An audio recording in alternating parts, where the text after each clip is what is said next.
All right. I fought a bear one time. I used to have a TV show in the States called Hurt Bird, where I took dangerous men's jobs. You didn't say that I did. I was a dominatrix skip. I was an MMA fighter. I was a rodeo clown. One day they called up and they're like, hey, do you want to fight a bear? It's like, who does that for a living? And they're like, you do on Thursday. And I show up and it's a 9-foot grizzly bear. I'm telling you, like a big ass bear. Just as dumb as you think a bear would look. So I don't know any better. I go up to the bear. I just get to set. I stick my hand out in front of his nose so he can get my scent. And the trainer goes, what the fuck are you doing? I go, I'm letting him get my scent. He goes, this is a bear, not a labradoodle. He goes, we have protocol. Take these. Then he hands me 5 marshmallows. He says, when the bear is not looking, take a marshmallow, put it in your mouth. Then nonchalantly walk in front of the bear, show him the marshmallow, like, and allow the bear the opportunity to engage you, and take the marshmallow out of your mouth with his mouth. God, it's this way. You learn to trust him. I was like, fuck that. I thought of this. Felt of this. Is this the bear's idea? He goes, hey, buddy, this is how we do it. And my crew's behind him, like, this is how we do it. This is how we do it. I don't know any better. So I go behind the bear, take the marshmallows like David Blaine, and I whip one in my mouth. Just walk in front of the bear, sneaky. And then like a hooker, like...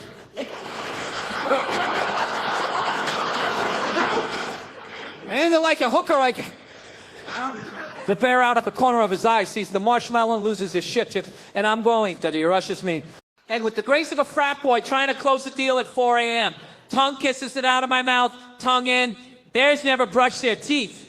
I'm making out with a homeless guy 5 times in a row. I get done. And the trainer's like, fantastic, we're ready. I go, whoa, whoa, whoa, whoa, whoa. You haven't learned anything. He goes, what are you talking about? You learned the most important lesson. I go, what's that? And he goes, the bear likes marshmallows. I go, what am I supposed to do with that knowledge? He goes, listen, if you get in trouble, just very confidently say marshmallow. Now, what will happen is the bear will hear that, and he'll give you some space to do your trick, but we'll hear it, and we'll know you're in trouble, and we'll get you out of there. Yeah, but he thinks they're inside me. What if? He's like, don't worry, I cleaned him.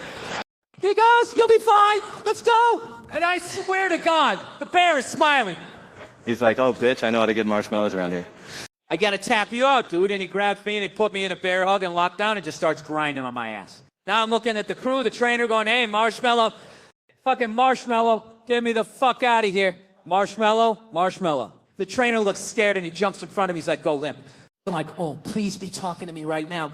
Is there a bear cock climbing up my jeans? About the split center scene. Just, oh, marshmallow. So I go limp. Yeah, it looks like I'm getting date raped by a bear. I slide out of his paws, and that's the last thing I remember, because apparently his instincts took over and he sat on my face, and that's the last thing I remember. My wife, who I had brought this set, I've been dating 2 months, and I was just trying to impress her. You know, my wife is a redneck, like a real redneck. Like her parents met on Ancestry Mingle.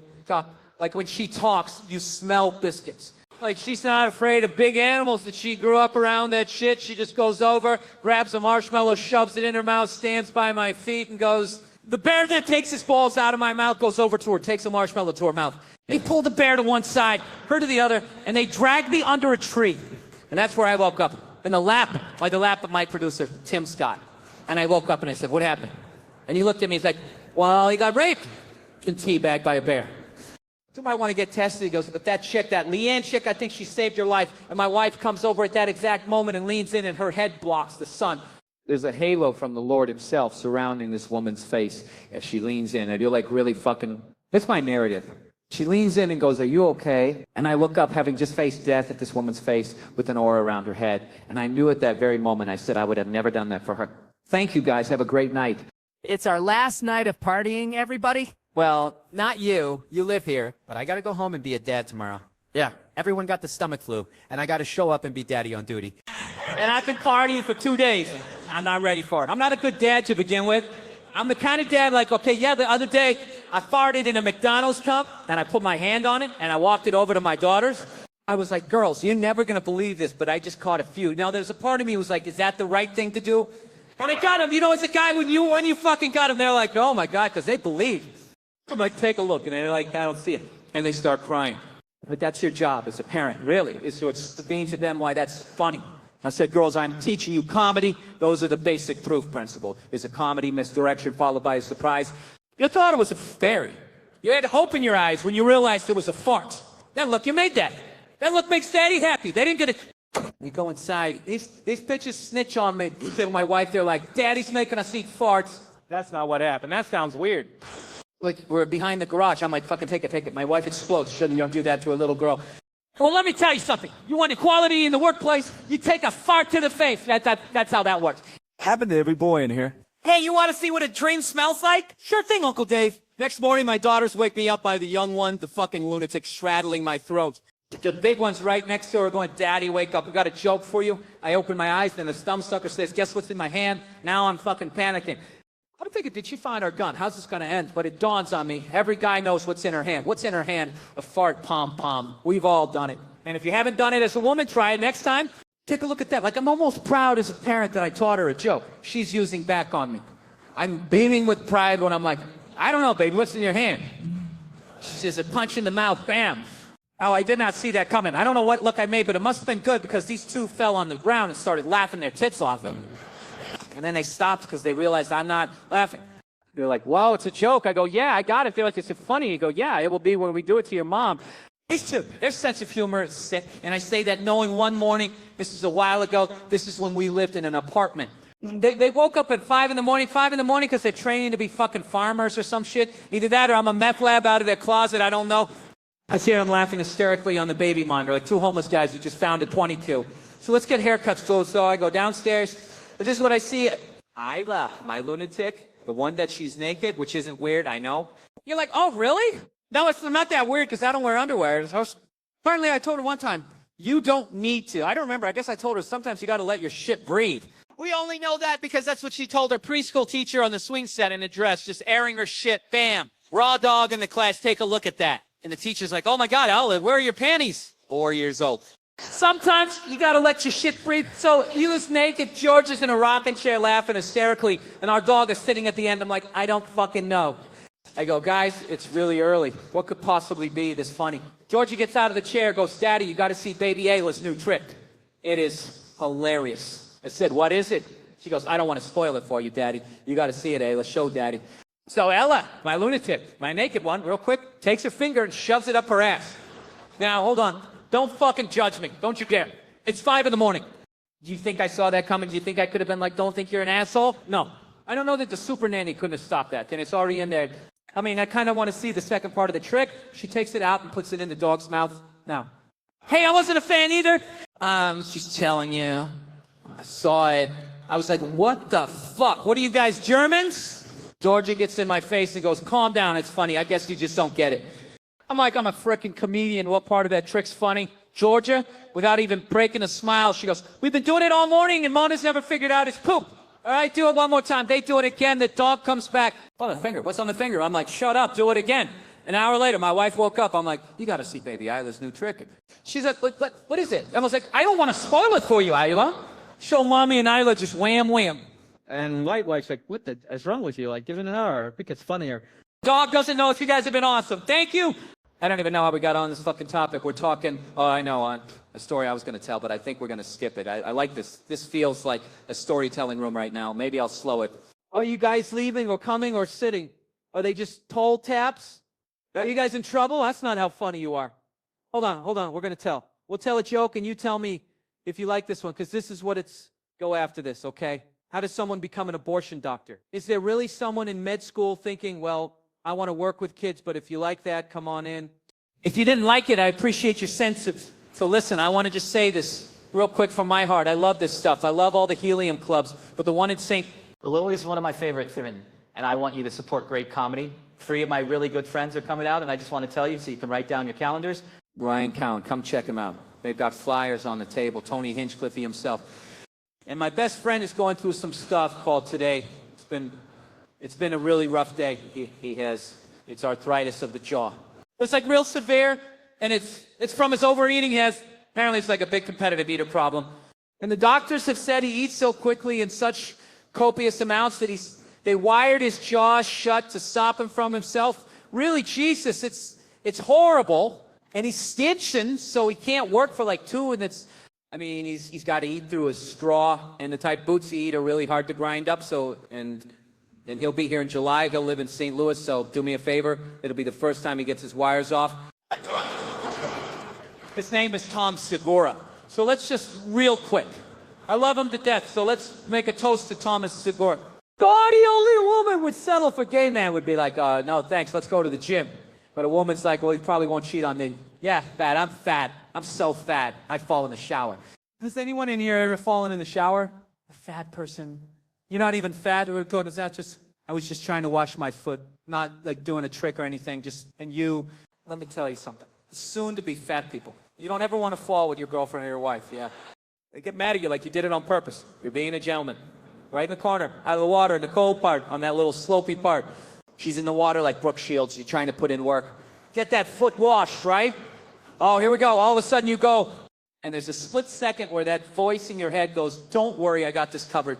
And you're like, really? Yeah. Grab the curtain. You're like, what? He's like, grab the curtain. Okay, hit the ground. Take her out like you're snow skiing.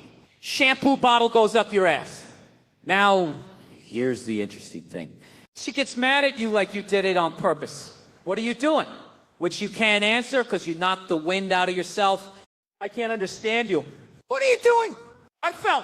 Why would you fall? What do you think? We're playing a game. Yeah, it's slippery, dippery duck, you're it. I fell because I'm fat. Why are you fat? Because I'm married to you. And I don't care what I look like anymore. All right? No, everything has just become fucking absolutes in the States. It's fucking nuts. Like that Colin Kaepernick guy, right? You knew when he was like protesting during the national anthem, no one was going to listen to what the fuck he had to say, no matter how much he explained it. He goes, I'm taking a knee during the national anthem. This is a protest about police brutality, the way people of color are treated. We'd like to open a dialogue. He got about halfway through that. People like, my brother's fighting in Iraq, you fucking piece of shit. It's just like buddy you. Nobody is saying your brother isn't in Iraq fighting. You're not listening. This is about police brutality. My brother's a firefighter. He wants 911 on television. No. Nobody's saying that. Your brother's not a firefighter. I got a bone spur in my heel. I can still stand up during the fucking song. Buddy, nobody is saying you can't see a fucking podiatrist, all right? You're not listening. That's what it became. You ever try to get abs? You ever try to get all the abs and get that shit down here? You ever try to do it? It's fucking impossible. Past the age of 19, you can't do it without tons of help. You got to buy all these exercise tapes. If you got to read about nutrition, you got to get a personal trainer. Having you fucking run along, you need like your own chef. But he's like, okay, don't eat it yet. Don't eat it yet. All right, now eat it. Start consuming it. All right, stop, slow down. Stop. Spit it out. I told you to stop. Get on the electrical. Now, you like that Brussels sprout? Don't you like that Brussels sprout? Because now you're paying for it. It's a fucking miserable experience just walking around. Your whole body's eating yourself, you know? You want some cake? No, I'll just take a salad. Balsamic vinaigrette on the side, no croutons. Oh my God. When is the photo shoot? I want to kill myself. It's horrible. You ever try to get fat? No, you don't have to. It's effortless. You fucking lay on your back watching your favorite show, just shoveling shit down your throat. What are you doing? I'm getting fat. I got a trainer. No one, it's natural. I just eat everything that makes my sugar salt go like, yeah, woo. That comes right in. Nice roll of fucking flab. Look, I didn't come from a family. I don't know about you guys. I didn't come from a touchy-feely, call me when you get there, none of that shit. First time my mom hugged me, I think was like once when I was little. And then when I moved out, that was it. And we only hugged because we knew we were supposed to. So we just tried to it was like 2 parking meters came to life. Like we almost bumped heads. It was horrific, fucking horrific. You know, to this day, sometimes I drive down the street and I think about that hug and it's just so, it's so awful. I have to like shout the memory out of my head. I'll just be driving down the street, just be like, Anybody else like that? You ever have to like shout stuff out of your head? Like there's something about me, like all my regret comes up when I'm in the shower. I don't know what it is. I think because I'm in the shower and I have time to think and I'll just think of shit I did in like 3rd grade where I just made an ass of myself. But I just will be in the shower just being like, and my wife's always just like, is everything okay in there? I'll just be like, yeah, just accidentally turn on the hot water. Turned it on too much every day. So yeah, I actually asked my mother one time when I finally got out in the world and I saw how other families interacted. I finally asked her one day. I was like, how come we never did the hugging thing? You know what I mean? How come we didn't do that stuff? She's like, well, I wanted to hug you kids when you were little, but I was afraid it was going to make you gay. And I was like, you were afraid? You were afraid? And then she goes, well, it was your father. That's what it was. Protecting him. Like I always do, he was afraid. He said, you don't know how to raise boys. And if you hug them, that's what's going to happen. So in a marriage, there's compromises. Yeah. So she basically never hugged us. Because my dad said if she did, who's going to make us gay? And I got to tell you, that was a great thing that my dad did for me. Let me finish before you start blogging, okay? And I end up on a split screen on Good Morning Atlanta. You know, comedy, can it go too far? Last night, as a Sabor's apple sitting there next to some fucking Cheeto eating blogger. So yeah, this is the deal. I'm going to defend my dad here because this is basically what happens when you have a kid. As far as I know, I don't have any kids. But as far as I would think, if you have a fucking kid, what do you want to do? You want to improve on your childhood, okay? You want to keep the shit that your parents did that worked, and then you want to get rid of the stuff that didn't work.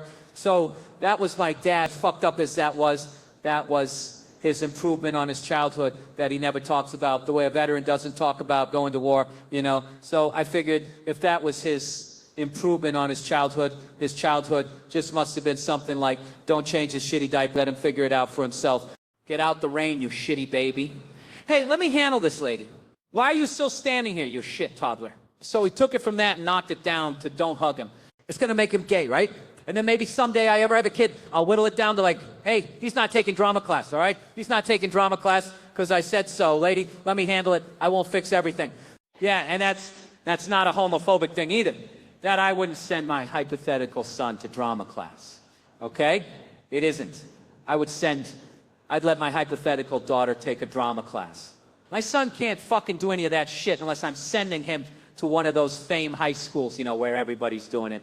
One of those creative schools, go to the cafeteria, everybody's like cottage cheese. What is it made of? Right? Like, then he can do all he wants and he can do all the fuck he wants it. Bernard. Why do they know him as running for president? Bernard is running the president of what? The Band-Aid on Forehead Society? No. He's running for president of the United States, Bernard? Yeah, Bernard. Why don't you just vote for him? Oh, hello. No, we knew that. We go back with Bernard. Oh, we go back with Bernie Sanders to our days in Vermont. You know, we were known as a political action group. We were known as the Burlington 3-0. And we were responsible for the bombing of the original Burlington Coat Factory. But now it's still, you know, I still deal with them because I'm very involved in the Occupy Walgreens movement. Oh, okay. Yes, I hate the 1%. I love whole milk. Oh, boy. Hey! I'm sick of these right-wingers, though. Let me say something that no one else is saying. Please do. I'm sick of these right-wingers. And the only one I would vote for is Dick Cruz. I like him.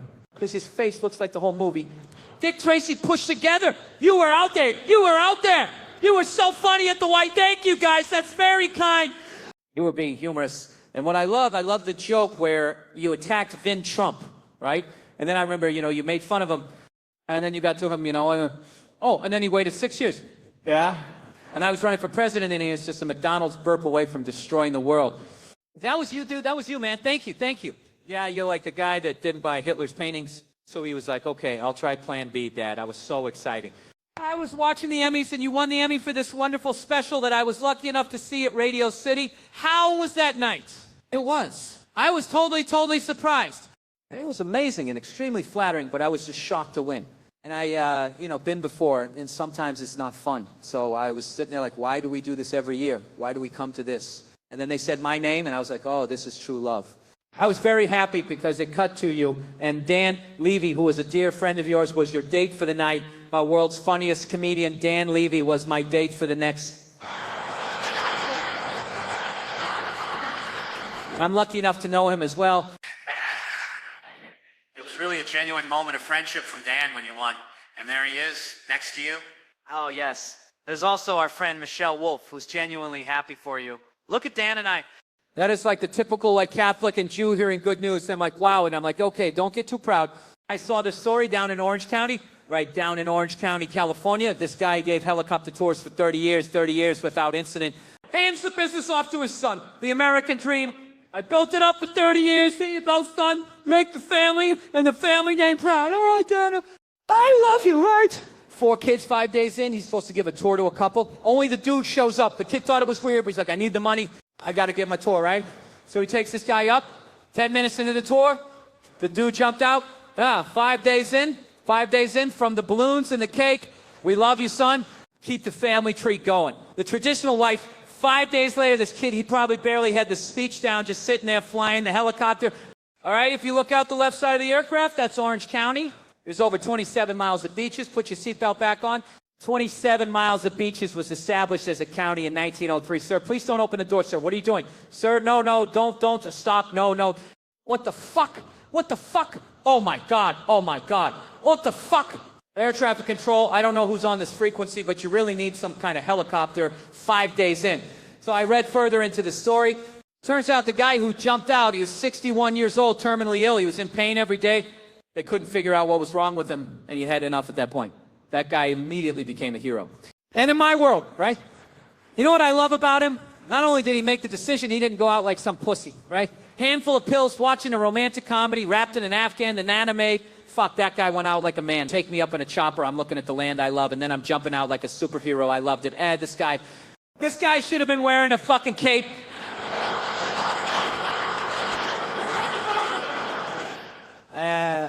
Can't imagine how elated he must have been on that helicopter ride up after finally, just taking back control of his life. Like you, disease, I decide, ripping tubes out, gets a burger, shotguns a beer, take me up in the chop. He probably had his foot on the dashboard. He's not even listening to this guy giving the tour, right? Over 27 miles of beaches. Put your seatbelt back on. Establishes a county in 1903. Sir, please don't try to open the door. Incredible. But here's the thing. I left out one small thing. There is one small thing. The guy fucking lived. Yeah. They were out over the ocean, 500 feet up. You'd think that would be enough? So I'm thinking he must have gone in like Greg Louganis, like no splash, but witnesses said it looked like a dummy was falling out of the air. So that sounds like a hell of an impact.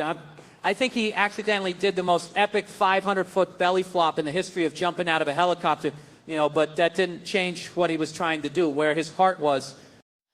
I still love this guy. I just feel bad for him. Just on the way down, he's got to be thinking 3 more seconds of pain, 2 more seconds. Wow. Oh, my God. This is worse. This is way worse. It has a happy ending, though. He later died at the hospital. That's right. So here's to him. God bless him. I hope I have the balls someday. I said, come on down. I said, come on down. I have a drum kit, and I'm with some musicians. Before I do my show with the First Form, we get to screw around in this amazing space.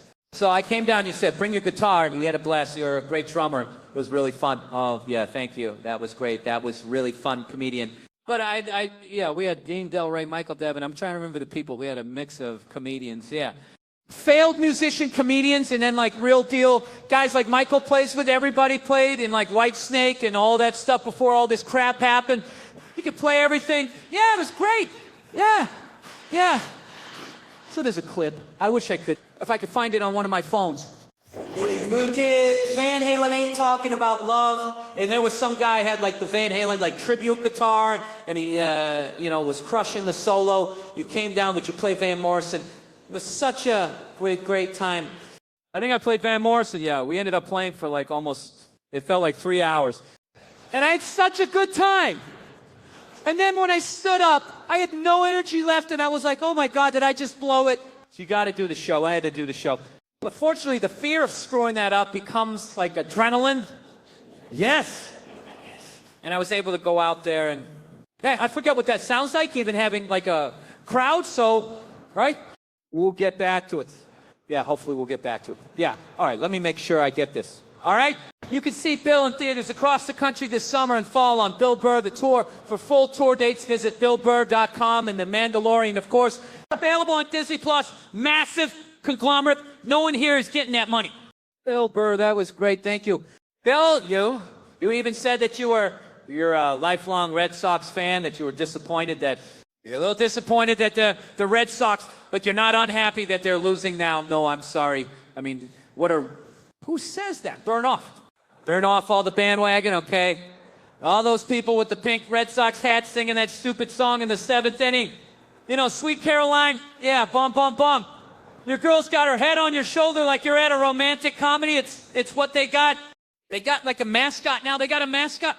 I didn't know they had a mascot. They tried a mascot in the late 70s, and the guy got pelted with so many like cigarette lighters that he quit after like 3 games. And that's what I mean. Now I come back to Boston, everybody's like, they like holding, swaying, singing this song. It's not.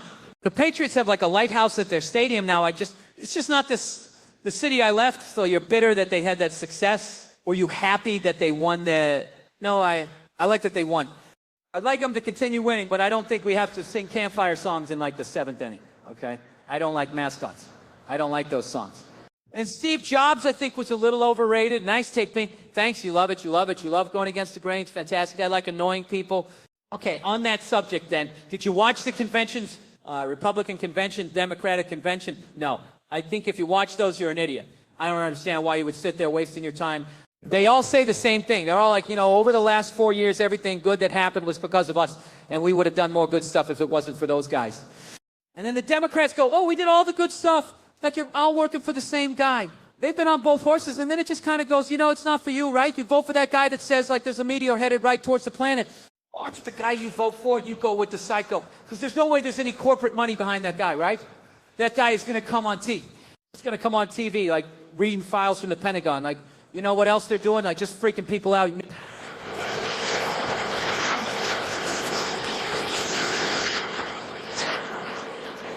Man, as unsettling as that is, at least you can believe in it. You can trust it. You know that.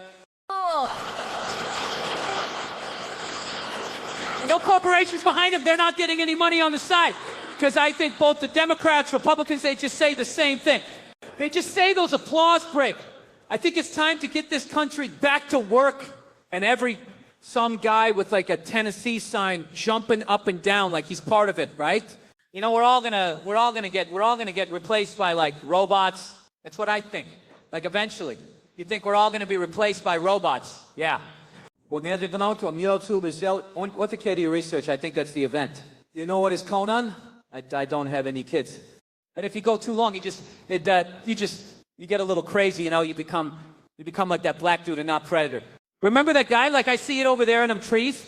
Become like that guy, so you become him because he didn't have children shaving your head, yeah? So you gotta have something. I gotta have a kid. That's what I gotta do. I should just have a kid and play catch with him. Why don't tell him that? Santa's coming and all that, right? No, I think it's too late. Whatever I am saying, what I'm feeling, you can at least give me that, right? That's good. You are saying what you're feeling.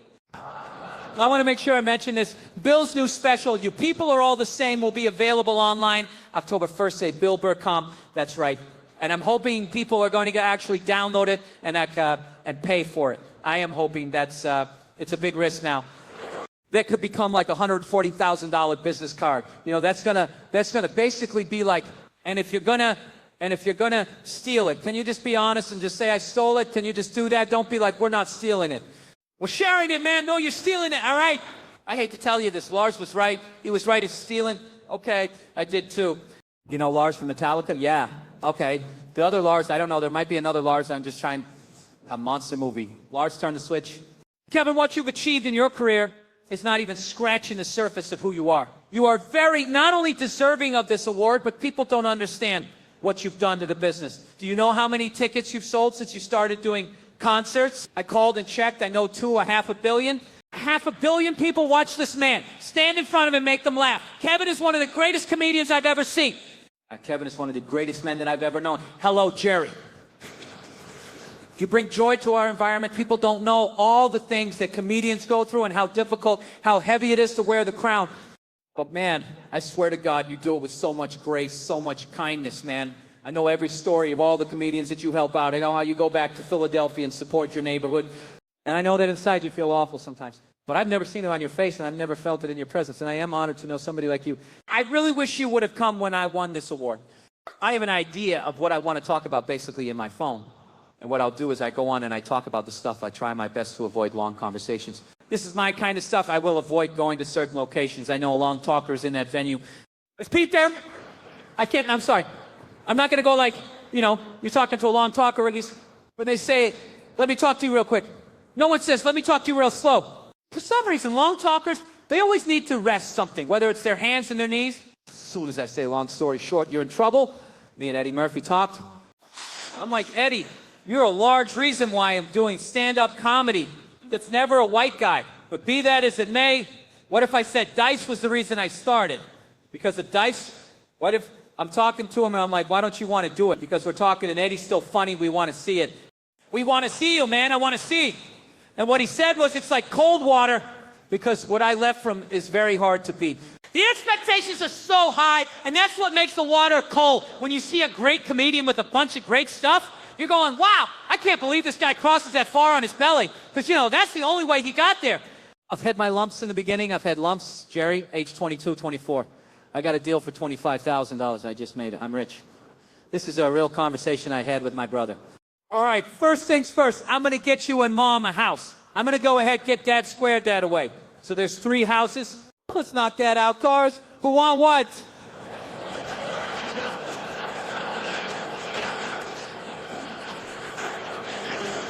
Go head out to Lowell, probably find me something. But just know we all said instantly, money's all gone. I'm on the phone with my business manager at the time. All right, Kevin, well, we owe the IRS, I then had the tax talk. We got to cut some bills, Dad. We're going to have to sell that house. Can't do that, son. My dad had 9 people living in the house. But as comedians, not a lot of us get a lot of chances. And I was in that grinding mode for 13 years. Oh, really? Oh, I was.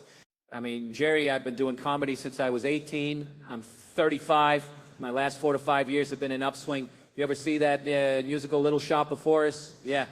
You thought that's what TV is. One of us is going to get eaten here. Who's it going to be? Who's it going to be? You're going to be there. You're going to eat me or I'm going to eat you. And I was at that point with the show, and I thought, I can't believe I beat that box foot. If I stay, it's going to go bad. It's going to go bad, and it will eat me. By the way, this is probably in the top 2 best conversations I've ever had in my life. The first one would be my dad explained to me why he had to do drugs. Really? Hearing a man, I had to listen. Everybody did it. You think I was by myself, your aunt, your uncle, that the best conversation I've ever had. Any theaters whatsoever, yeah. For financial reasons. You want to set up the clip? Yes? So being a rescue ranger is no walk in the park all the time. And in this scene, Chip and Dale are cornered in a room and they, there's bad guys on the run and there's only one way to get out. Let's take a look. Hey, that's my personal bathroom. Look for a way out of here. No, come on. There's only one way, Chip. No, that's disgusting. Jimmy, I got him. It's her only chance. Live a little, live a little. You seem excited about this, dum-dum. Aw, come on, Chip. The water's fine. Oh, dang it. Okay. Happy birthday to you. Happy birthday to you. Happy birthday to you. Happy birthday to you. Happy birthday. No, I'm done. Yeah, well, that certainly gives new meaning to the term royal flush. You are correct, sir. All right. For real? Now, speaking of Chip and Dale, we have something very exciting. Speaking of Chip and Dale, it's all we're doing now. Very exciting. As you all may know, the premiere for Chip and Dale is happening tonight. Yeah, next door to where we are right now. And as a very special treat, Disney and the Jimmy Kimmel Show would like to invite all of you. So call the babysitter and pay them more, okay? John, I want to thank you for being here. And in case we haven't mentioned it, Chip and Dale Rescue Rangers is on Disney Plus, not in theaters, starting Friday. We will be right back with Cheryl Hines. My email got hacked a few weeks ago, but it was kind of cool. It was the thing where they hack into your email. Has this happened? They hack in and then they send like a weird spam link to everyone in your address book. So I basically sent a spam link to everyone I know, which was kind of nice because I don't keep in touch with people. So that's my bit for the year. That is my Christmas card as far as I'm concerned. And then everyone wrote back to me to tell me I'd been hacked. So I heard from everybody. It was nice. It was like I had a baby or something. Email viruses bring people together in amazing ways. One guy I know emailed me and he said, hey, I clicked on the link you sent. I don't want to buy any herbal Viagra. But he wasn't being funny. I've known him for 17 years. He's not a funny person. He's an idiot. So what I liked about that was a few things. One, he clicked on the link. Who the hell still clicks on the link when you get the spam link? And this, by the way, this was the ugliest internet link I've ever seen in my life. It had like dollar signs and swastikas in. Looked like a virus. I don't mean an internet virus. I mean it looked like if HBV was a website written out. He got that in a blank email and he went, okay. And he clicked on it. He was intrigued. And then he is taken to a website that sells something called herbal Viagra. And his first thought is that I am now selling herbal Viagra. But do you know what kind of offended me? It was that he thought that that's how I would sell herbal Viagra. That I would be that piss poor of a salesman. That I would just put a link in a blank email with the subject line. Check this out, which I've never said before in my life. And then in the 2 column, I'd write everybody and I'd go, yeah, this speaks for itself. If I was going to email everyone I've ever met about a very shaky new business I was involved in, I would write a long introduction letter before I got to the link. I would be like, dear friends and family, comedy did not work out. Also, have you ever wanted to try Viagra, but you fear the side effects of the non-herbal kind? Well, me and my Cayman Island business partners have the solution for you. Just click on the swastika below, and in seconds you'll be taken to the world's ugliest website. I hope you can read pink on purple as that is the layout we have chosen. Thank you. I didn't pause for that, but that's nice. I paused for that. That's why I paused. I turned 30 recently. I watch movies very differently because you understand for years and years I was a child, and when I would watch an action movie, I would identify with the action hero who's trying to help people. Now when I watch an action movie, I only identify with the side characters who are off in the corner rolling their eyes. You know, the ones that are like Spider-Man, like those types. That's how I'd feel if I heard about a Spider-Man, you know? You know who's my favorite action hero when I was a kid was Michael J. Clock says Marty McFly in Back to the Future. He was my hero. I love Marty McFly. He's great, right? I wanted to be like him in every way. I watched that movie again recently. Marty McFly is a 17-year-old high school student whose best friend is a disgraced nuclear physicist. And I shit you not, they never explained how they became friends, and we were all fine with it. We never even asked, you know, that. We was just like, who's his best friend? A disgraced nuclear physicist. Okay, yeah, proceed. Yep, no, it's good. Proceed with the movie. I know, Back to the Future is a great movie and a hit movie. It's a very weird movie. I just watched it again. It has a lot of weird things in it. 2 guys had to go in and sell that movie. 2 guys had to go into a movie studio and be like, okay, so we have an idea for the next huge family action movie. And it's about a guy named Marty, and he's a high school student, and he's very lazy. He's always sleeping late. They're like, okay. Is he cool like Ferris Bueller? No, but he has a best friend. Yeah, you know, who's a disgraced nuclear physicist. I'm sorry, I'm confused. This is another student. Oh, no. This other guy is either like 40 or 80 even. We don't know how old he's supposed to be. Anyway, so one day, the boy and the scientist, they build a time machine. Whoa, okay, I think I see where this is going now. Let me guess. They build a time machine, and they go back in time, and they stop the Kennedy assassination. Oh, no. Yeah, that's a really good idea. Yeah, we didn't even think of that. Okay, well, what do they do with the time machine? Well, now I'm embarrassed to say, all right, here goes nothing. We thought, you know, that it would be fun for people if the boy, you know, he went back in time and he tried to fuck his mom. We just thought that would be fun. And then, oh yeah, no, but don't worry. He doesn't get to fuck the mom because his family friend named Biff shows up and he tries to rape the mom, you know, in front of the son. And then the dad, he has to beat the RA rapist off of her. And we're also going to say that a white man wrote Johnny Be Good. So we're going to take that away from them. Oh, this sounds like a fantastic movie. We are definitely going to make this. Now, you say that they go to the past.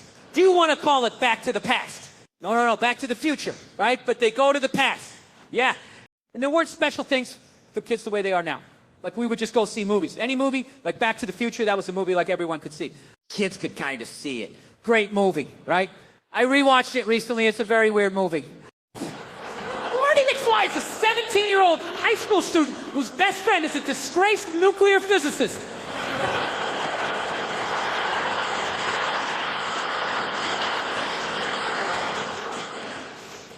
Oh, shit! Do you notice they never explain how they became friends? They never explain it. There's not even in a lazy way. Like, hey, remember when we met in the science building? Like, they don't even do that, and we were all fine with it. We were just like, what? Who's his best friend? A disgraced nuclear physicist. All right, proceed. What a strange movie to sell to be a family movie. 2 guys had to go in and do that. They had to be like, okay, we got an idea for the next big family action comedy. All right, it's about a guy named Marty, and he's very lazy. He's always sleeping late. Well, okay, is he cool like Ferris Bueller? No, but he does have this best friend who's, you know, a disgraced nuclear physicist. I'm confused here. This best friend, this is another student or, oh, no. This guy's either like 40 or 80. Like, even we don't know how old this guy's supposed to be. But one day, the boy and the scientist, they go back in time and they build a time machine. Whoa, okay, I think I see where you're going here. They build a time machine and they go back in time and they stop the Kennedy assassination. Oh, wow, that's a really good idea. Well, we didn't even think of that. All right, well, what did they do with the time machine? Well, now I'm embarrassed to say. All right. We thought it would be funny, you know, if the boy, if he went back in time and, you know, he tried to fuck his mom. I don't know, we thought that'd be fun for a sad. But no, good point. No, he doesn't get it.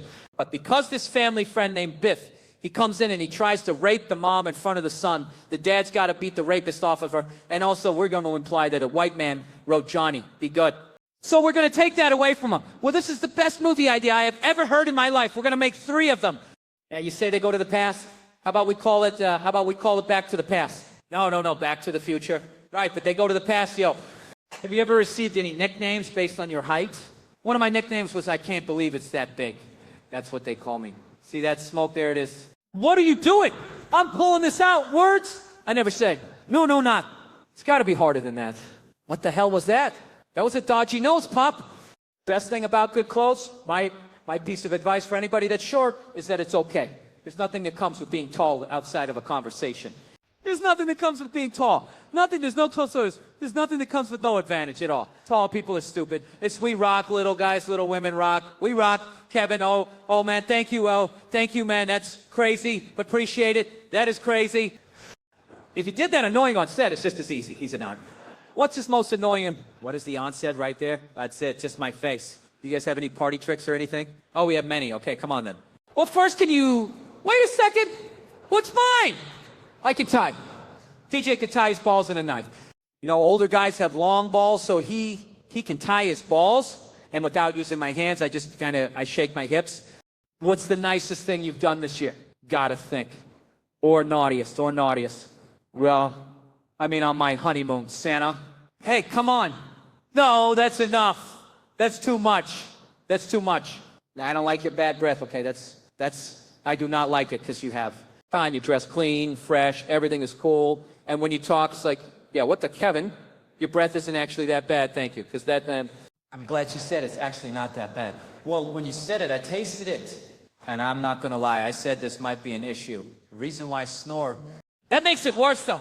Big time snore. Still coming out now. Okay, well, you fart in your sleep. How about that? That's a different situation. He farts in his sleep, gas X. It's not my best friend. Whatever. And the time it takes this iguana to pick up the worm, name 3 British people. Go! Queen Emily Blunt and Lad Bible. I'm Kevin Hart, right? In high school, yeah! Hey, everybody! Hey, girl! No, she ain't hear me. She ain't heard. Hey, what's up, Mike? No, he ain't seen me. Come on. Name 3 websites, you porn shit. Not that I know that. How do I know? I swear I would have got all those. You Pornhub, Eskimo 2. If there was a Jumanji League of Superheroes, and when you were Black Adam and Karen was Nebula, and Jack was Nacho Libre, who would Kevin be? Honky Pete. He'd be Honky Pete. What would his superpowers be? I'd be Black Adam. Look at Honky Pete. Would you rather never have sex again, or every time you do have sex throughout, you have to scream Jumanji, constantly Jumanji. But you can have gaps. Look, I'll take this one first. I can say that because you already got something on your mind. Then sure. Well, I'm quite creative. I liked it, so I don't mind. Dwayne's got a tattoo right above his ass that says, come on, according to Google. How tall is Kevin? 4'2". Yes, that's legit. Hey, you actually had me sold all that shit. I don't think he's going to get it. No. How tall am I? In centimeters. 32. No. Oh, Wayne Johnson has women thighs. He's got women thighs. What does that mean, that I got women's thighs? Women have nice thighs. You get their thighs. That's what I'm saying. Now shut up, man. What's up, man? Oh. This little light of mine. Shoot from the hip. This little light of mine. I'm going to let it shine, this little light in my heart. I'm going to let it shine, little soul, light in my heart. I'm going to let it shine. Come on, hold on. There's more. Final question. Cool, that was amazing. I would say, do you want to do something that rhymes with Trump? That was one of my quittings. What? I'm not really good with this song. I sing that to my wife. Yes. Do you want to do something that rhymes with truck? Wait, what are you? Are you the big dog? Yeah, I'm the big dog. Am I going to be a little bitch? I'm the big dog. How big? I'll show you how big. Start with my business. You're my best friend. You're my guy. It's the best day of my life. I don't care how it ends. I want to give you a hug, but you still got your dick in your hand. Just push it to the side. Hold that road. Did I look like Tom Cruise or no? Why is my opinion so important that you had to have it in? Because she's one of the best architects. What the fuck? What the fuck is happening? What are you doing? Get in the car. You're going to get dirty? Get in the car. Come on. Just get in the car. Get in. Come on. Get in the car. Are you okay? You been drinking? Jesus. It's all about the man on grill. I think I'm in the right hand, cuz. You look like you know what you... God damn it. Coffee. Did they strike yet? Oh, my God. All we got to do is get it in the car. 2-11, huh? Do you want to lift and fight breathing? Yeah, fight. You fight. I'm trying my best. He's decapitated her client. Armando's there. I found that out because Dash told me, and her dad called me a pussy. Shut up, Sonny. We're not doing this right now. Fucking scared me. Scared the shit out of me. Hey, get off of this exit this way? Yes. Right now. Yeah, stupid, go. Coming, stupid. The funniest bit that Mark's got going on, man. The fucking unnecessary stupid was so much. I'm sorry. Hey, stupid. Look at me. So stupid. We knew you were going to try to do a stupid race. Get my wine. I go, I'll be back, Maya. Thank you, honey. I'm sick of building Legos. You don't like... I'm sorry. I'll just have to... Go ahead. Yeah. I'm an urban beekeeper. Nice. Giving young black kids in the inner city an opportunity to be around, be strong.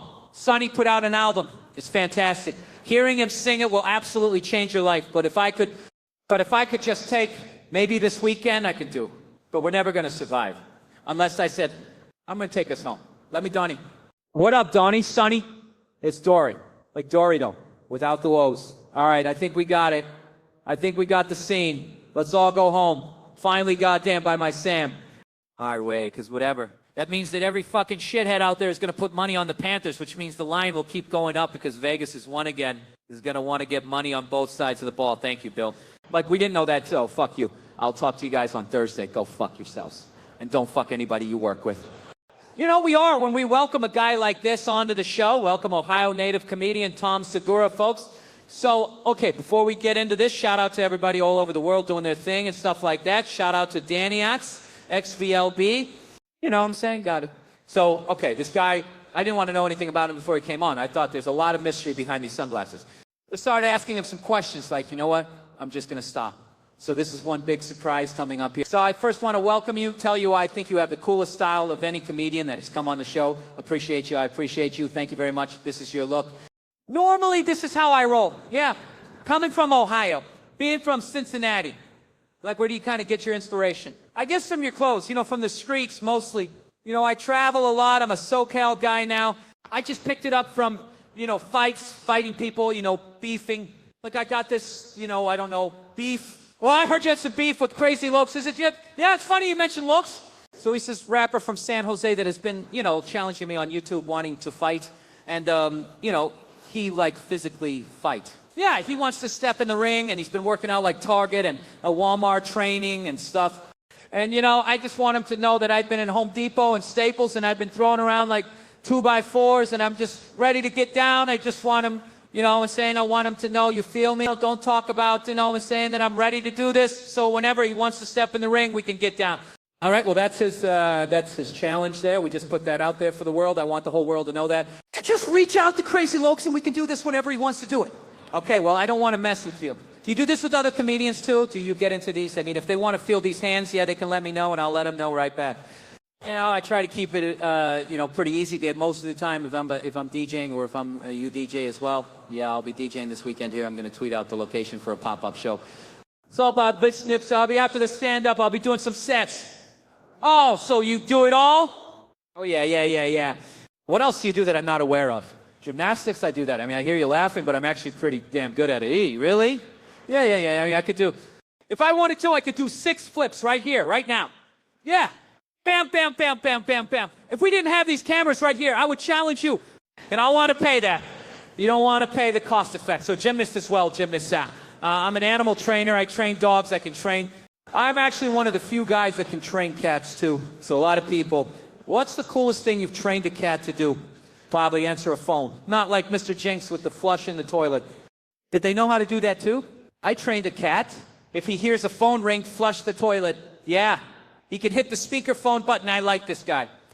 Because you can't tell what he's serious. What? He's joking. Is that what that's what your comedy's like? We see your hand. We got a minute to wrap this up. I'm okay. Well, so what? That means we still have a minute to get some really cool things out there. Yeah, absolutely, yeah. Absolutely. You work with your wife very closely, too. Yes. How does that work? Because she's a comedian as well. She's a person and she's a living human woman. She allows me to touch her and she likes me. So we have a good relationship. I made a baby with her. Wonderful, consensual. Everything was cool. And we love him. He's our son. He's already training right now. He's 15 weeks old. I got him lifting. I got him doing push-ups. He's going to be something that you don't want to mess with for sure. You're going to be a big deal. Well, he's going to take after you, then challenge all these rappers and comedians out there. Don't mess with this man, Lokes. If you want to step up and get hit, you know what to do, man. Meet me at the Home Depot on 6th Street, downtown L.A., Monday at 3 o'clock, and we can see what happens. I'm sure he's watching, too, right now. Guarantee you he's watching. You know, Tom Segura here. Well, this is a very different look for you, I must say. I don't even know who that is. So that guy's down at Hilarities tonight through Saturday, right? That's right. Go check him out. That's more like the character I do. That's the old school you, okay? This is the new you. How much does this thing weigh? Sorry, can I? Yeah, good. Okay. That's some heavy-duty stuff there. It was $18,000. You're living the dream. Living the dream, bud. Thanks for being here. Thank you for having me. I appreciate it. I appreciate it, Cleveland. Shout out to the Greenhouse Tavern. Good place, huh? It's a spot right there. Awesome place to go. All right, go check them out this weekend, guys. At Hilarity. Still to come on New Day. Cleveland, we are toasting to some warmer weather. Easy recipes for spring spritzers. You might want to stick around and get a spring spritzer. I would love a spritzer. All right. What is that? What's a spritzer? Drinks right over there. You know, nice drinks for the summertime. I'll have one. Okay. I wish I could be a rapper or some shit. I really do. You know why I can't be a rapper, though, man? Because my voice ain't deep enough. To be a rapper, you need a deep voice. That's the only way people are going to want to listen to you on a regular basis. I don't think nobody will buy my album because my voice is too small. Yeah, bitch, I'm a killer. I shoot you in your face. Everybody going to die. Everybody going to die tonight. Didn't you say Pachero? I'll tell her. I'm not buying that shit. If you certain shit just keeps you from being tough.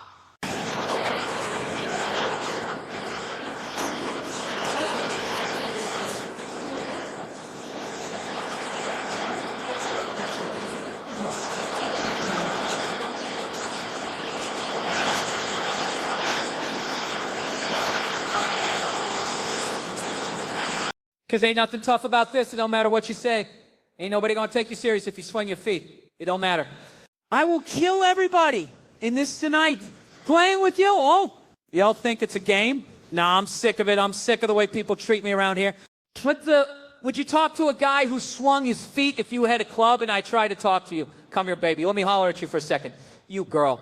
You know damn well who I'm talking to. Wait a second. Let me climb down and get my feet together. Wait a minute now. Rappers make me laugh, though, I swear. Rappers are funny, man. You ever see rappers freestyle, like when they be battling each other? You ever notice the more angry a rapper get, the higher his hands get? You ever notice that they start off so kind? Like, this is rappers when they freestyle. They're like the dude when he be listening to the other guy. You ready? No, I got him, baby. Wait, this is really how they be. Look, real talk. Hey, look, though. Hey, is that a rapper? I'm really trying to be a rapper right now. Like this. This is a real angry rapper. Real talk. I kill niggas. I slayed it. Don't love it. You want to beat me to get it? I'll get it back now. The dude be so confused. Oh, this nigga's crazy. He's about to, she be trying to follow his hands. This thing is crazy. He's about to kill me. He's going to cut me or something. I can't be that guy, man. Want to be. There's so much stuff that I wanted to do that I'm realizing now that I can't do it. Like, I wanted to be a singer. I wanted to be an R&B singer for a long time, but I can't sing, but I can dance my ass off if anybody in here is trying to be a singer. I'm about to tell you what you need to know to make it all right. There's some more classified stuff. All you know how to do is open your hands, close them, and point. That's it. I know it sounds crazy, like what? But I'm telling you, wow, it looked good. Watch this. I'm not going to say nothing, but tell me this. Don't look at me. I'm about to say some stuff. Look at, shit. Keep on, sing something. What are you going to say, girl? That or the slide out? You know, the slide out is, you ever see an old group and the old group being a thing? Like the Temptations of somebody? You never know who the lead singer is, so they slide out. They be like this. They slide out and start singing on you. That's the best shit ever. Because they be talking shit they like, either like, these bitches don't even know what's about to hit. They're about to slide out. He's good. This guy's good. He's good. And there weren't special things for kids the way they are now. Like, we would just go see movies. Any movie, like Back to the Future, that was a movie like everyone could see. Kids could kind of see it. Great movie, right? I rewatched it recently. It's a very weird movie. Marty McFly is a 17-year-old high school student whose best friend is a disgraced nuclear physicist.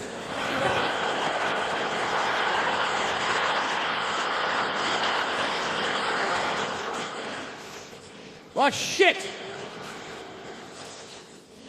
Do you notice they never explain how they became friends? They never explain it. There's not even in a lazy way. Like, hey, remember when we met in the science building? Like, they don't even do that, and we were all fine with it. We were just like, what? Who's his best friend? A disgraced nuclear physicist. All right, proceed. What a strange movie to sell to be a family movie. Two guys had to go in and do that. They had to be like, okay, we got an idea for the next big family action comedy.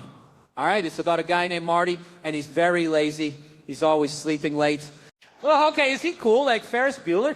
No, but he does have this best friend who's, a disgraced nuclear physicist. I'm confused here. This best friend, this is another student or, oh, no. This guy's either like 40 or 80. Like, even we don't know how old this guy's supposed to be. But one day, the boy and the scientist, they go back in time and they build a time machine. Whoa, okay. I think I see where you're going here. They build a time machine and they go back in time and they stop the Kennedy assassination. Oh, wow, that's a really good idea. Now, we didn't even think of that. All right, well, what did they do with the time machine? Well, now I'm embarrassed to say, all right. We thought it would be funny, if the boy, if he went back in time and, he tried to fuck his mom. I don't know. We thought that'd be fun for a sad. But no, good point. No, he doesn't get it. But because this family friend named Biff, he comes in and he tries to rape the mom in front of the son, the dad's got to beat the rapist off of her. And also, we're going to imply that a white man wrote Johnny. Be good. So we're going to take that away from him. Well, this is the best movie idea I have ever heard in my life. We're going to make 3 of them. Yeah, you say they go to the past? How about we call it Back to the Past? No, Back to the Future. Right, but they go to the past, 5 to 6 is only young when you die at 5 to 6. Do you feel like you're now finally getting a grasp on this thing called entertainment? I have no idea what the fuck is going on, ever. If your schedule, I would have a panic attack, but I just get into cars and then get out and then do what they say and then get back into the car and then go home. But I feel like I did find some sort of a playing field where it became my thing. But now I feel like I'm at a place where the whole I'm not supposed to be here. Just downplaying everything so hard. It's cool to be self-deprecating. I love it. It's my thing, but now I'm at a place where I'll do other shows and if you come in and they have stuff written for you, all the dialogue is I'm a big fucking idiot. Hey, let's smoke a doobie. Oh, yeah. Then I'm every joke is just well, you know me, I'm a big fucking idiot, but a big deal.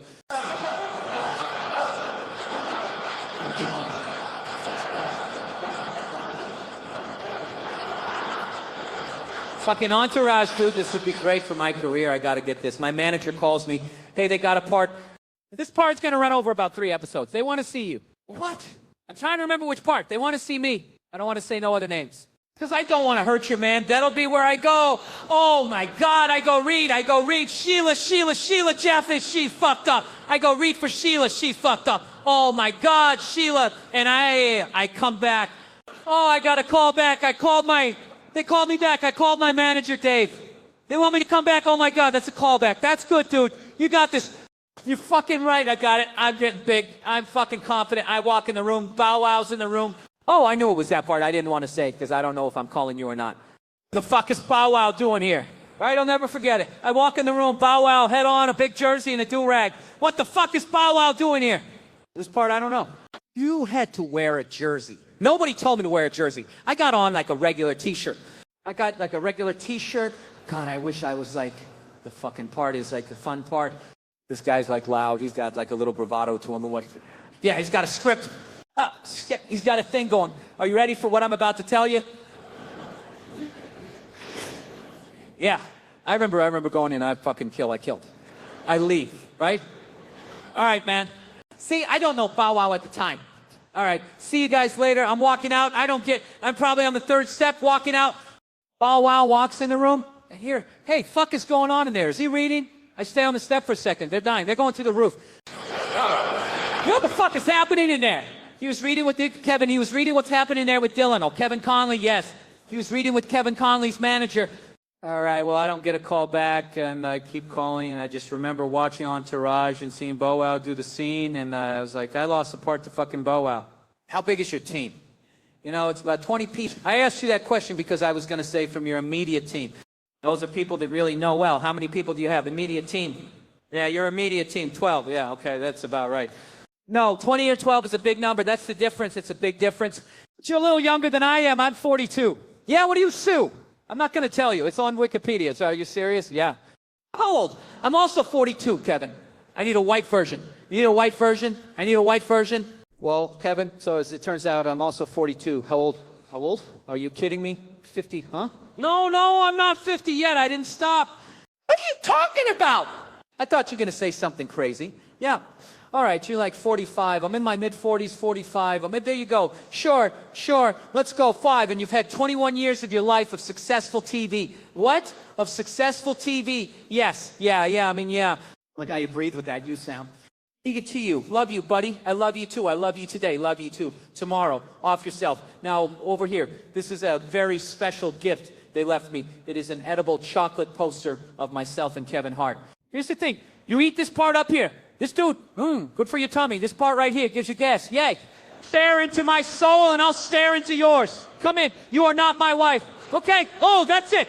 It's all the same cliche shit they said when we were kids. You now say as adults, right? They're you watch too much TV, it'll rot your mind. Or you can't learn anything from television, but that's not true. You can learn a lot from television. For instance, without television, I would have no idea that Steven Seagal is out of his fucking mind or alive. I also didn't know that he has a show. It's not a scripted show. It follows around the real Steven Seagal, and every episode begins with him looking in the camera and saying, I don't know if you knew this or not, but for the last 20 years I've been a cop. And you're like, what did you just say? I thought you've been making shitty movies for the last 20 years. What are you talking about? You watch the show, he has the most unlikable quality in a human being, which is that he is an expert in everything. Literally. If a dog walks by, he's like, that's a Shih Tzu boxer hound mix right there. And they're like, how do you know that? He's like, I've been working with dogs for like 35 years. Then a helicopter flies by and he's like, that's a Hub 106? And they're like, how do you know that? And he's like, I've been flying helicopters for like 47 years. Then he does the thing, though, that everybody does who knows something about everything. Everybody has a friend. No matter what you're doing, they know the history of it all. They know every topic, every fucking fact. If you're eating dinner, they're like, you know, forks are from the Roman times, and they would sculpt them out of bark, and you're like, will you shut the fuck up and let me finish this, please? Seagal will do that, too, but, you know, he's making it up. He'll be like, you know, they also call that helicopter a Skippy. And they're like, why? He goes, let's do it, Skip. Skip, skip, skip, skip that. That's bullshit. You made that shit up.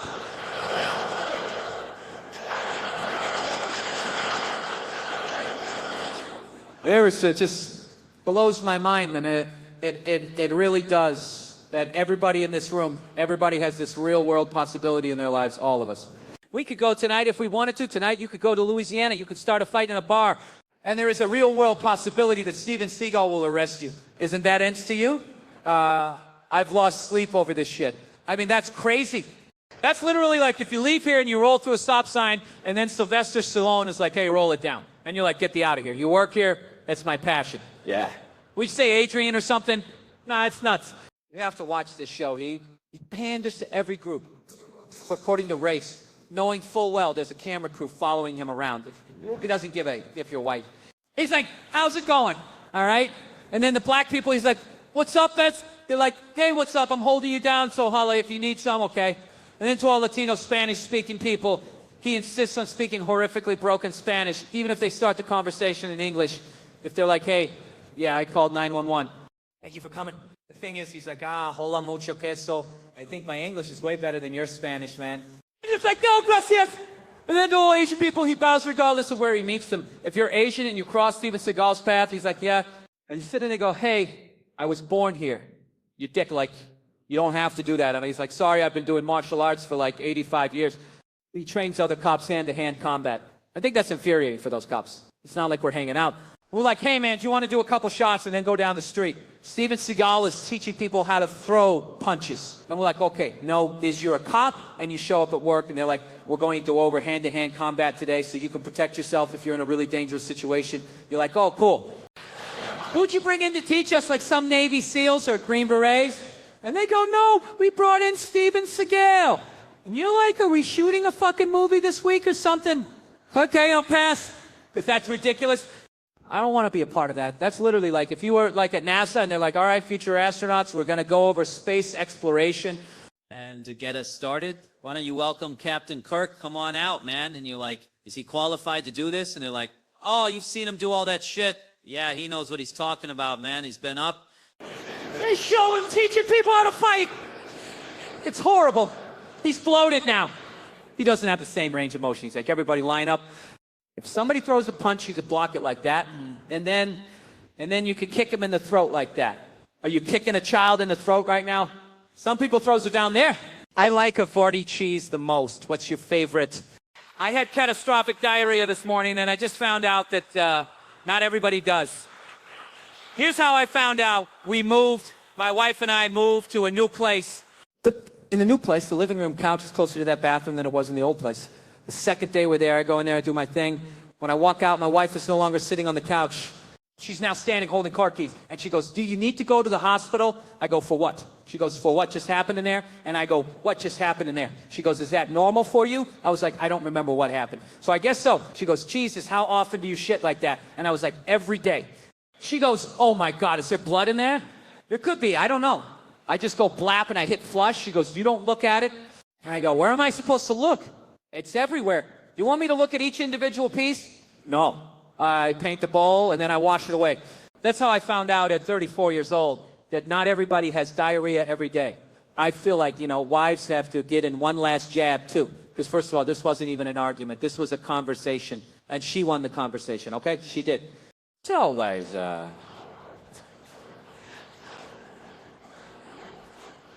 feel horrible about my digestive system. You went settled, I'm sulking on the couch. She's gonna leave this day, right? And she stops at the door. She's leaving the house and she goes, you know, you're probably gonna die. And I was like, cool, babe, have a good day. I'll see you when you go home.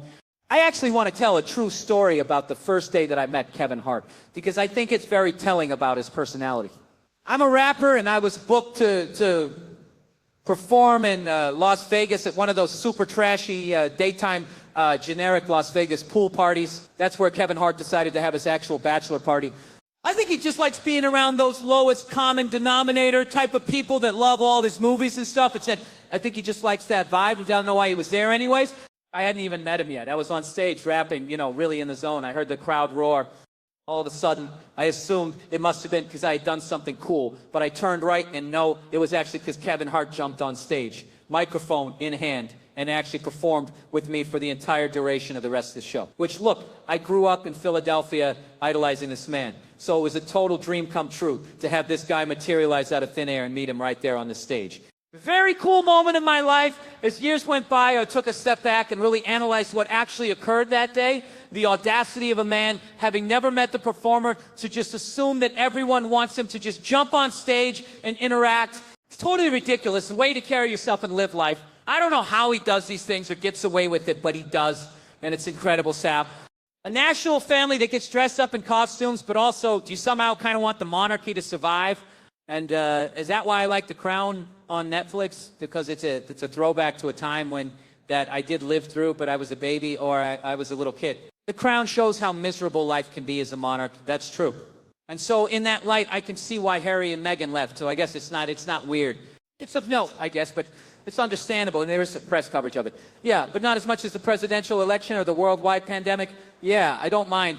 I don't mind having you out here, but in the future, if you want to talk things like this out, a phone call, maybe yeah, it's better. Okay. You know, we'll see whether we can use, but, you know, fair warning, it might be online only. Yeah, that's fine with me. I appreciate the time. I think we're short, but I do thank you, as always, for giving me this platform, and the next Royal Watch will be a little more focused. There's just a lot going on with those Windsors. Thank you, Seth. And as a student reporter once wrote about me through, thank you for the laughs, albeit virtual ones. We'll be right back with Amy Adams and then Adams. What's up, dog? So I was just in London. Yours, not the real one I was in. Does that not bother you? Like when a barely city is like, let's just name it after an awesome city, and then they have the nerve to ask you, like, how do you like one? And you're like, the real one. Or this turd you put in a dress, like, that's your favorite place, all right? Like the balls of Paris, Tennessee, to name their city. Paris, and then they built a mini Eiffel Tower. Like you're going to walk around confused, like, well, bonjour. I don't even know where I'm at right now. Come on, can I get me a croissant? That place sucks. So we were leaving London, Ontario. It bothers me just to say it. We were leaving London, Ontario, headed back to Toronto, and we passed by a strip club named Beef. Well, yeah, your hearing is working just fine. There's a strip club named Beef. Like, can you even wrap your head around the confidence a young lady has to have just to audition at Beef? Like, just to be like, I know they're hiring at Diamonds, but I'm more of a Beef girl. Like, that's such an aggressive name, even for a casual conversation. They'll be like, oh, you strip? What do you strip at, Beef? Jesus.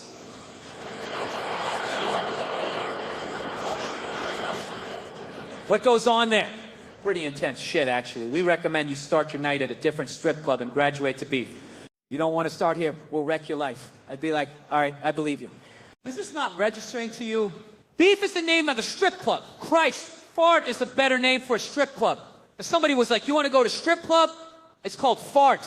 I'd be like, no, I don't want to go there. There's another one called Beef. All right, let's check out Fart and then see where we end up afterwards. Are you going to answer honestly? Are you ever just tired of being alive? Like, just me. Really? I'm not suicidal. I just feel like I've done a lot and I've seen a lot. And now I'm like, you know, like, let's wrap this shit up. How many days are there exactly? You know what I want to do? Skip a grade. Remember elementary school? And you get to like the first day of grade 3 and you're like, hey, where's Kevin? And they go, he skipped. And you're like, excuse me, how? And they're like, he can add like a son of a bitch. I don't know, 4, 8, 12. He gets it. You're like, I want to skip. And they're like, don't even worry about that. Get that out of your mind. I would love to do that in real life. Wouldn't that be it? Like, let's say you kill it this year, like you wreck this year, and then in December, like a magical, magical, magical, magical, magical, magical, magical, magical, magical, magical, magical, magical, magical, magical, magical, magical. And you're like, yeah, I know. And they're like, how many years do you want to skip? I'd be like, what, 30? Just cruise into retirement. First of all, I don't want to live to be that old anyway. 71 maybe? Yeah, 70. So you can experience like some official old stuff. Like I feel like when you turn 70, you're old, and then people start talking to you like you're a pet, you know? Like that's got to be fun for a minute, right? When they're like, "Can I get you anything?" and you're like, "Yeah, put some water in my bowl." What the fuck was that? It's so ridiculous. I don't want to live much longer than that. I hear people go like, "I want to live to be 100." Really? Have you seen 80? My dad has a friend that's 87. He looks like a fucking goblin, okay? And he knows it too. He's like, I'm coming around the corner. Look down. Like, he knows what he looks like. Yeah, it's terrifying that when he was 84, he stopped taking his heart medication. And I go, why'd you do that? He goes, I don't want to be here. He won't take me if I see him now. He goes, I go, how you doing? He goes, unfortunately, alive, yeah. I mean, I will be the best old guy. I realize that because I already have their personality. Like, I'm super antisocial. I don't want to do anything. Well, whenever anybody says, like, hey, man, do you want to go check out the... I go, no, to the rest of your sentence. Whatever it is, I don't want to do it. I don't want to meet new people.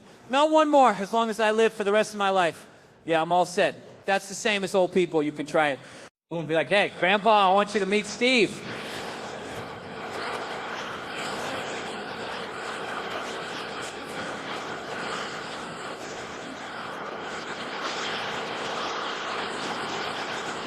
That's what's up, Grandpa. You know how to do it. But you know what? Here's the thing. I want to be that type of old. I don't know what age it is. It's an old where you get yelled at for saying you want to be helpful. That looks awesome. You know, like when an old person's like, I'll take out the trash. And someone's like, are you out of your mind? Your spinal snaps. Sit down like, okay, that looks amazing. You guys were great. Thanks a lot. Have a good night.